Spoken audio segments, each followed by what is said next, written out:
To whom does your life belong? Who owns you? Most people instinctively answer, I own myself. But most people don't actually believe that. What does it mean to own something? It means that you and you alone have the right to decide what is done with that thing. What is yours you can use, you can trade, you can give away, you can destroy. So what does it mean to say you own yourself? It means that you and you alone have the right to decide what is done with your body and your mind, with your time and your energy. If someone else had the right to decide what is done with your body and your mind, your time and your energy, then he would be your owner and you would be his slave. So, are you anyone's slave?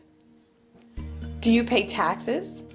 Do you feel obligated to obey whatever the politicians decide to call law?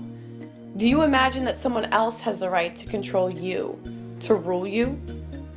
Do you vote? In every political election, you are asked to decide who you want owning you, but owning yourself is never one of the options offered. The only choice you are given is the choice of which politicians will coerce and control you by way of so-called regulation and legislation, and confiscate what you produce by way of taxation. Whoever wins, you will be extorted and dominated. When you vote, whether you win or not, you are accepting that someone else has the right to rule you. You are conceding the state's authority over you. You are agreeing that you are going to be someone's slave, with the only question being which political master will own you. If you believe that you have an obligation to pay taxes, if you concede that it is up to someone else to decide how much of your earnings they will let you keep, then you are their slave. If you own yourself, you don't need the permission of anyone, any individual, any group, any collective, any country, any legislature, to run your own life, make your own choices, and keep the fruits of your own labor.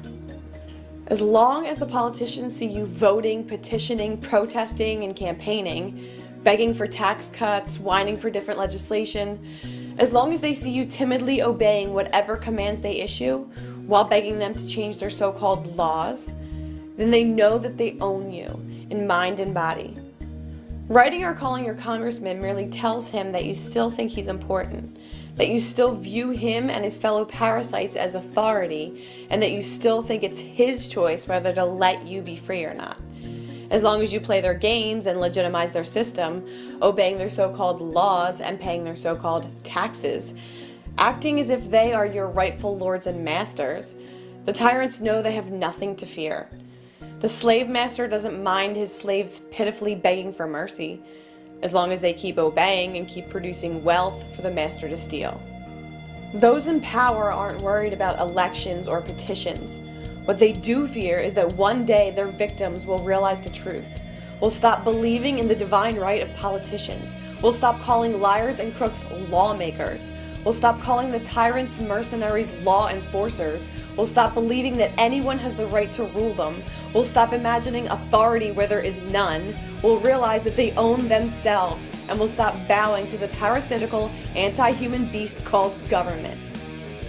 If you own your time and effort and the fruits of your labor, then stop asking nicely to be allowed to keep it. If you own yourself, then stop asking nicely for legislative permission to run your own life. If you actually believe in unalienable rights, in individual liberty, in freedom, then stop asking nicely for the sociopathic parasites to let you be free. For humanity to be free, people need to stop thinking, talking, and acting like slaves.